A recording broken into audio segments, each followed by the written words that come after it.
a scene from the first episode. Sorry? It's called The Other Black Girl. I highly encourage you to check it out. It's on Hulu right now, and it was released in September 2023. And normally I do movies, but today we're talking TV shows. Pack your books. Hello, yes. Nella, will you get me another coffee? Nella! Will you get Advil for me? Nella, Nella, you copy. Nella, I need you to get Nella. Nella!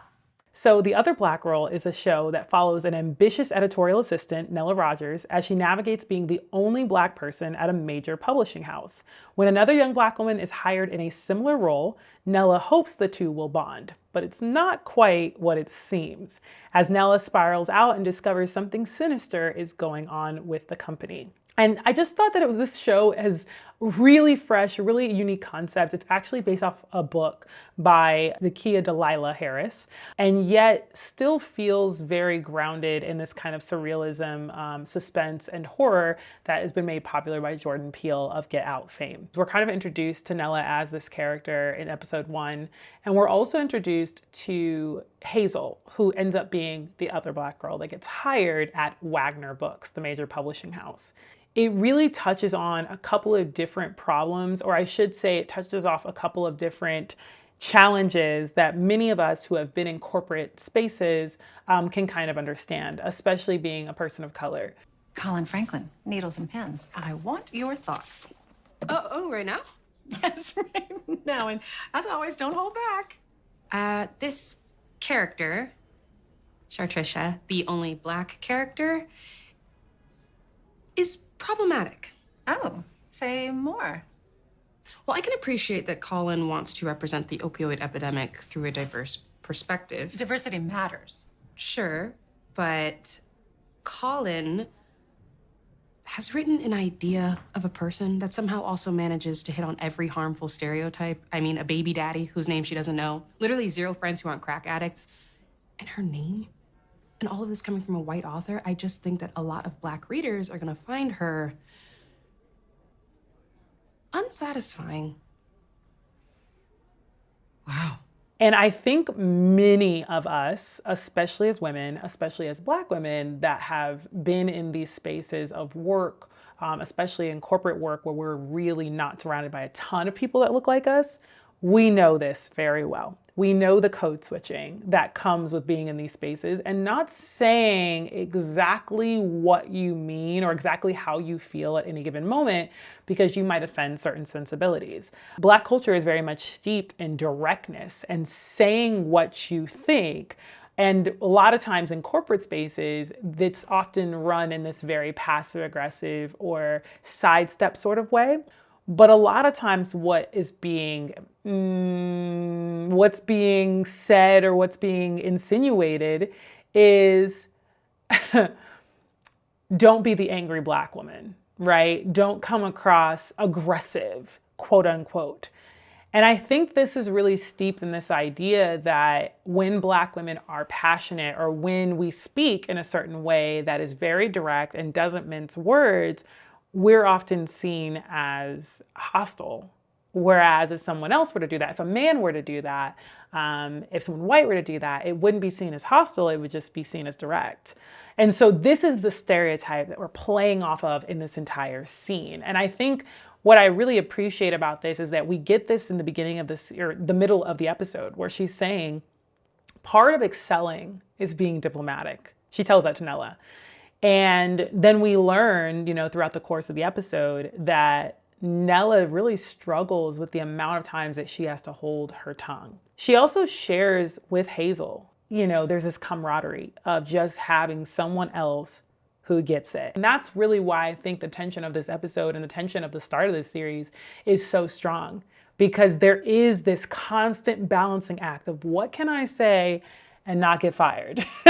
What can I say without being tormented or without being seen as a problem? Now there's 2 of us. That must mean something is going in the right direction. The system is changing. We're changing it. Yes, we are. Nella thought she had a friend. She thought she had friendship with Hazel. And we see this as they're kind of discussing and chatting at lunch, that there's this kind of like, oh, thank God someone else gets it. Even the fact that both women are in natural hairstyles in the workplace, it's kind of huge. I mean, you just don't see it a ton. Even today, I was in a Target and I got stopped for my hair by another Black girl who was like, how do you do that? I love your hair. I appreciate it so much. And it was just a reminder to me that even showing up in the world looking like my natural self, right? Like this, can be a statement to other people. Actually, Nella and I were talking, and I know that she had some thoughts.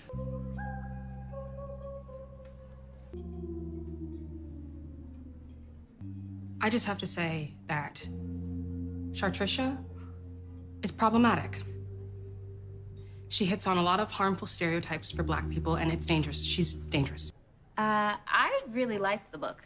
It's very, very gripping. And I think Chartricia has potential. I'm excited to read it again with a specific eye on her, but it read really well. Yes, I'm so glad you liked it. What's hard about this is I've been there, definitely been there. I think we all have, where we thought someone was gonna rise for us or was gonna stand for us and they don't. And now you're kind of stuck scratching your head. Like I stuck my neck out and I thought I was gonna have help and I don't. And I think what really struck me about this is not just the betrayal of like thinking that you have an ally, you have a friend that was supposed to help, but it's the fact that you had so much more to risk. Like Nella had so much more to lose. And I think that's what really kind of shocked the system, is that you can see that Nella doesn't quite understand that she's been had. She got played as a pawn and she didn't realize that she walked into that trap. You have to be so careful who you tell your truth to. You have to be so careful and you have to discern who you're actually going to trust with not only personal information, but essentially with your dreams, right? This is Nella's dream, to be in this space and try to become an editor and to be the second Black editor ever at this publishing house. And she entrusted this dream to another woman that she thought was on her team and may very well not be.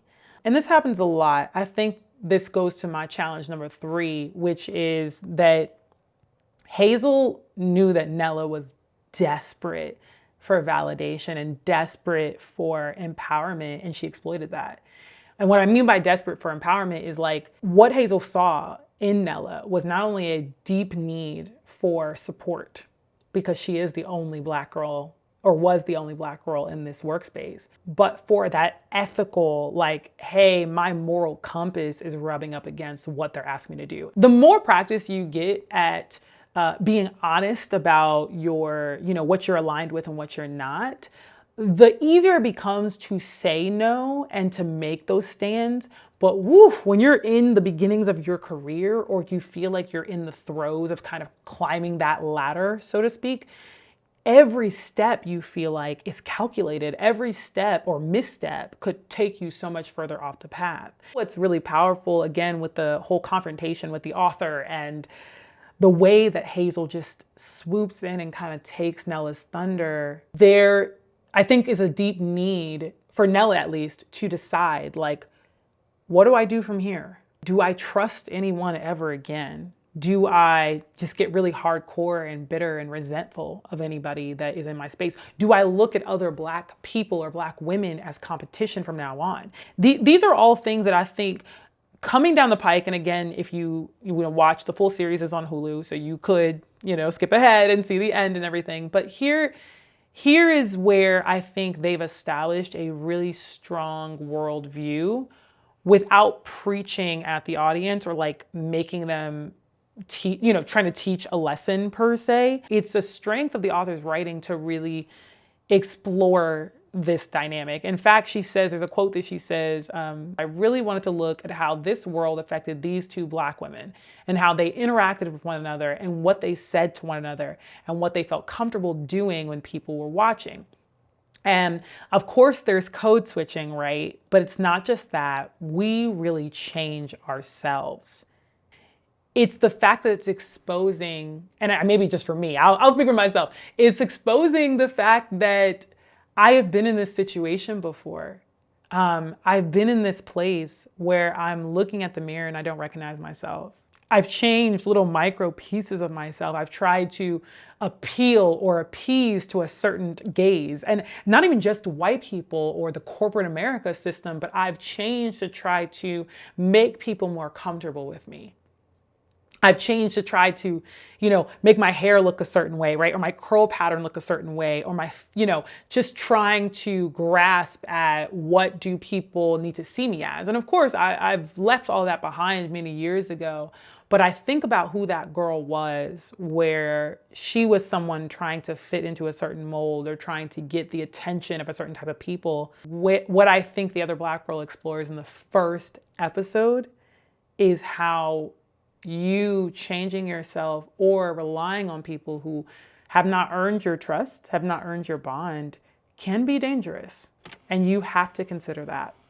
So that is just a taste of some commentary on this series. Let me know, have you seen this show? Have you started watching it? Let me know your comments down below. And if you're interested in this, if you're interested in me talking more about TV series or The Other Black Girl, I would love to make more videos about it. So also let me know that as well. I will be back on my movie review dives very soon, but I appreciate you guys watching this, and I would hope that you would click the like button and subscribe for more commentary, more comedy and conversation about the state of our media. So I'll talk to you so soon. Peace and love.